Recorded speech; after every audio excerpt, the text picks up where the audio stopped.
So you want to build a big chest. But with many exercises out there, which one do you choose? We've compiled the top 10 best variations of bench presses, so that way you can check them out and build your chest, buff dude style. Let's get started. First on the list and coming in at number 1, considered to be the best exercise for the chest is going to be the flat bench barbell press. A couple things to keep in mind: keep those scapulas squeezed back as far as you can. When you're gripping the bar, almost pull it down to your chest by almost spreading the bar apart. At least that's what you want to visualize, and that's really going to help contract the lats and really stabilize that shoulder joint. Keep those glutes firmly planted on the bench, bring that bar all the way down to the sternum, and press with a nice powerful motion to the top position. Number 2 on the list is going to be the floor press. So what you want to do is lay on the floor. You're going to be unracking the bar from either the power rack or something equivalent, and you're going to bring it down in a slow, controlled manner until the back of the arms touch the ground, and you're going to be pressing it up in a nice, quick manner. With this is really going to be working on that mid to upper portion of the exercise. So really going to build strength in that area. Oddly enough, this is actually the beginning evolution of the bench press too. So it has a long history. That's why you don't want to forget the floor press.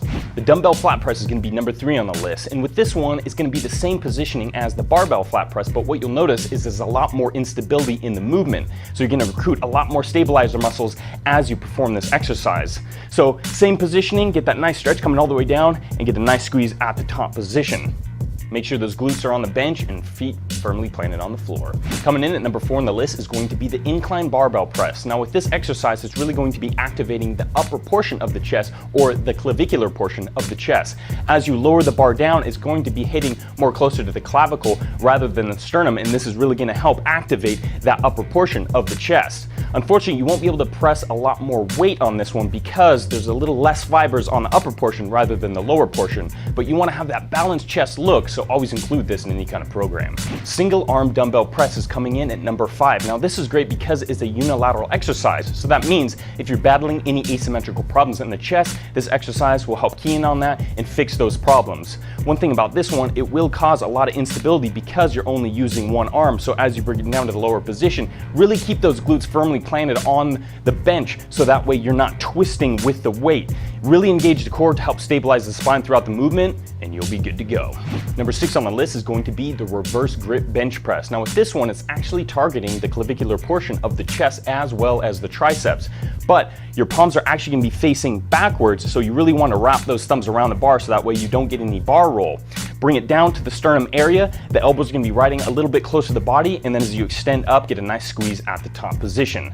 With the positioning of the joints in this, you could feel a little bit of discomfort in the anterior delt, so take it a little bit lighter in this exercise. Coming in at number 7 is going to be the decline press. Now with the bench in a decline position, you're actually targeting more of the sternocostal fibers, which is going to be more of the lower portion of the chest.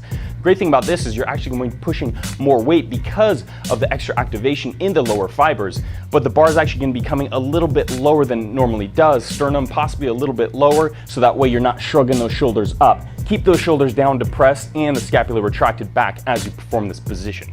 Number 8 on the list is going to be the kneeling landmine press. Now with the extreme angle on this one and the close grip, you're really going to be targeting the upper chest and the anterior deltoids. And also within the kneeling position, you really want to engage that core to help support the spine throughout the range of motion.